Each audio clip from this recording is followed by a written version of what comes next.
Vamos a hablar de nuevo sobre los problemas que tiene el sistema educativo en Colombia actualmente. Yo diría que particularmente en un departamento, no sé si en el resto se replique esto, pero tiene que ver con lo siguiente.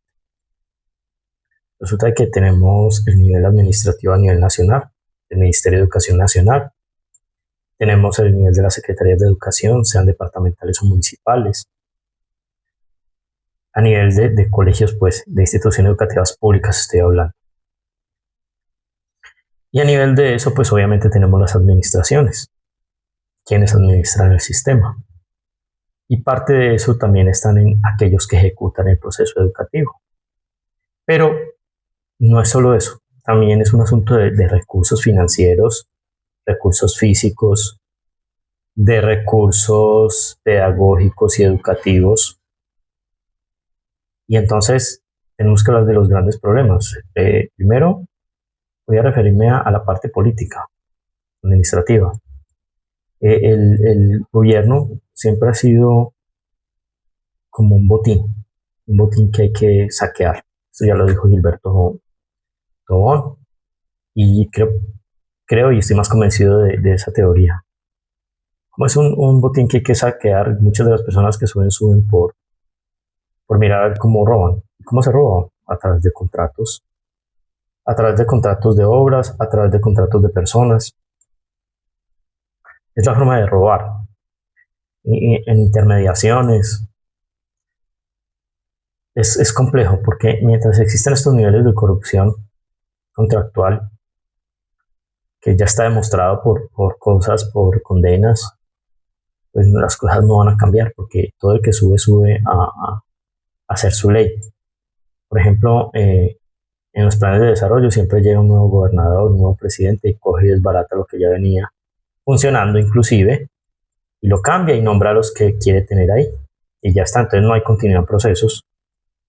Los sistemas de información son supremamente arcaicos, malos. Los colegios no tienen un sistema de información unificado, no tienen un sistema de evaluación unificado, no tienen un sistema de información de los estudiantes desde que entran hasta que salen del sistema unificado en general. No cuentan con estas herramientas muchos de los colegios, debería ser un solo sistema. La Secretaría de Educación no tiene sistemas de planificación de actividades y proyectos y de necesidades unificados mediante plataforma. Los sistemas de contratación muchas veces se hacen por libre nombramiento, sin las personas ser competentes simplemente para cumplir con cuotas políticas. Y mientras esta parte del sistema funciona así, va a haber corrupción. Entonces, se culpa a los docentes por las políticas que hace el Estado y por la forma en la que ejecuta. Pues no son culpables. Son también parte del problema porque ellos se ven afectados por estas condiciones, se ven afectados cuando no llegan recursos a los colegios, cuando las infraestructuras de los colegios no son buenas, los ambientes escolares no son buenos, no son salones muchas veces, mire, hay salones oscuros, que los colores no son buenos, que la iluminación es mala, que la ventilación es mala, que el anular ruido es malo. Y entonces que no hay sistemas de conectividad y de aprovechamiento adecuado de los sistemas de información.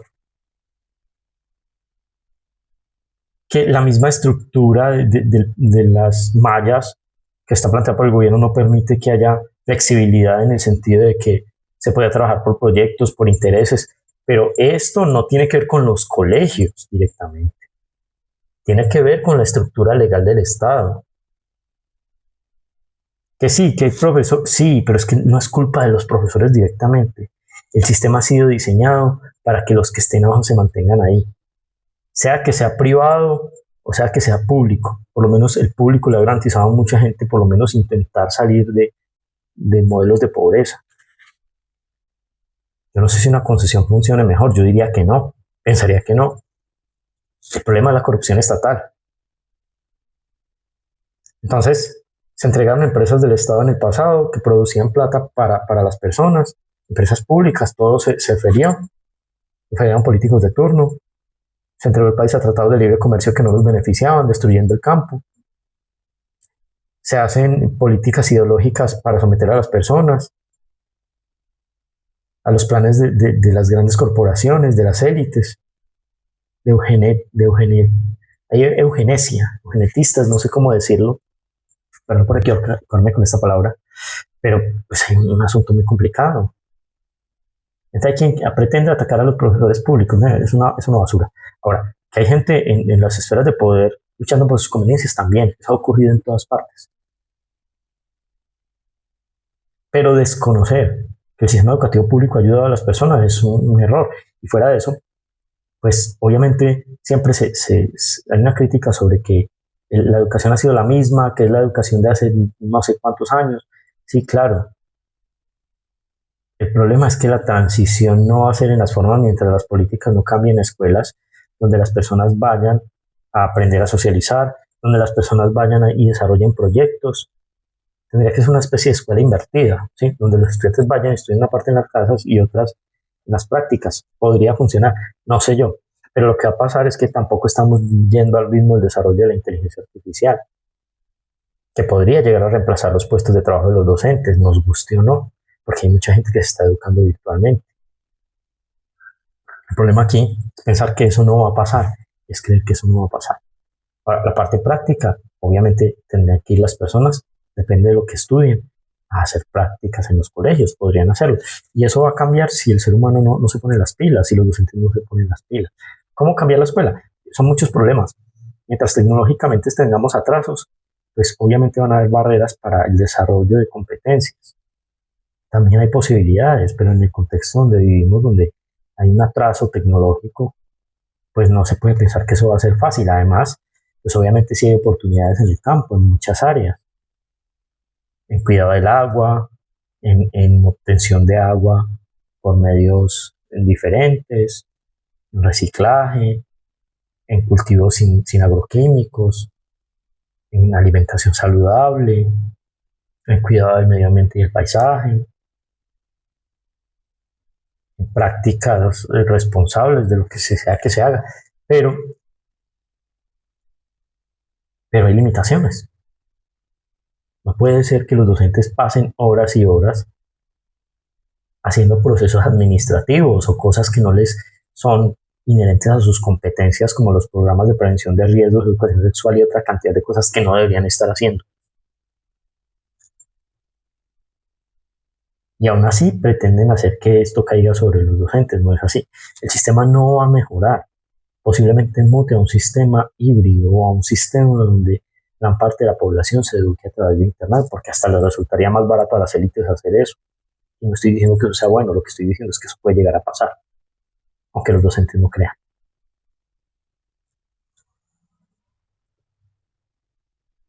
Ideologías, no se deben vender. Ningún tipo de ideología. El problema es que estamos apuntando a que vamos hacia allá, a que las personas no van a poder hablar porque los van a discriminar, porque los van a segregar, porque los van a atacar, porque si usted no piensa como los demás, usted es malo, tiene que ser eliminado de la ecuación. Así funciona esto. Grave.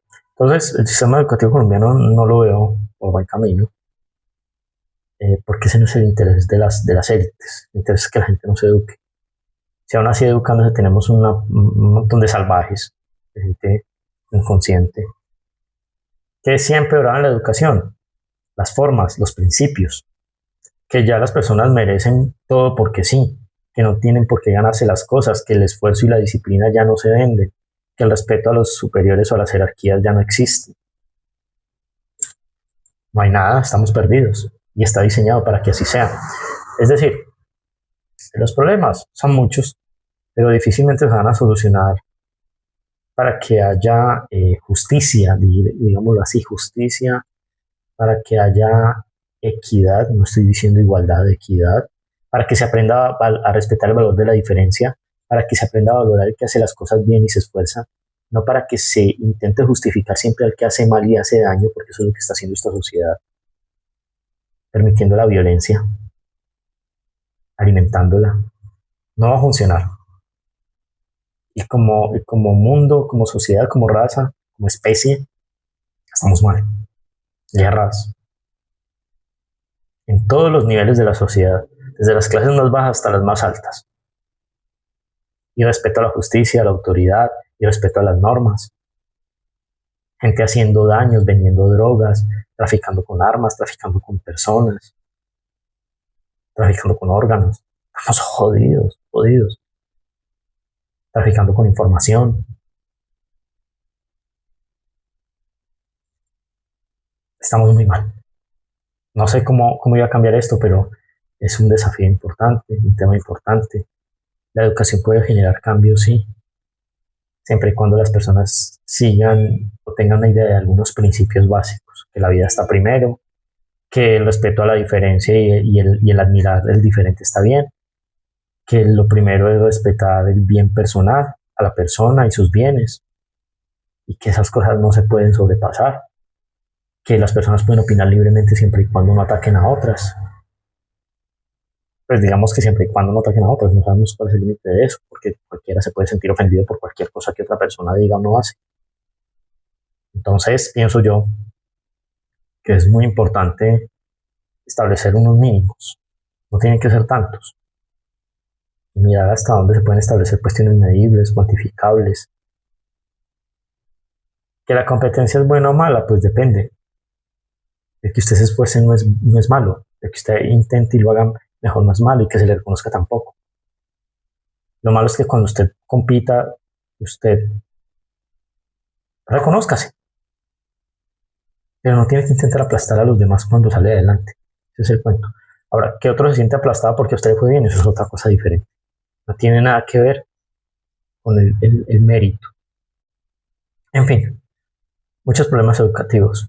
Los espacios, los ambientes escolares, la infraestructura, eh, la parte didáctica que tiene que ver con las estrategias didácticas, con las normas, con las leyes también. O sea, uno puede aplicar, no se pueden aplicar las mismas estrategias didácticas con las mismas leyes. Es que es imposible que un estudiante vea 14 asignaturas, cuando muchas tienen que ver con español, con lenguaje, con razonamiento, que ya nos enseñan,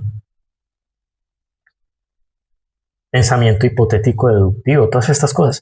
Es decir, sí debe cambiar, pero las normas deben cambiar. Y como a los políticos no entienden de educación, no saben de educación y les importa una mierda, entonces no van a cambiar. A menos de que haya gente consciente que haga ese cambio. Que sepa que el problema de raíz no es la educación pública. El problema de la raíz es la concepción de ser humano y de individuo que se tiene. Y que además hay unos contextos y un contexto que hay que trabajar en él, porque si no las cosas no van a funcionar. En fin, es mi último aporte, creo yo, sobre este tema. Ya estoy. Ya, yo creo que ya dije todo lo que tenía que decir, no hay más que decir.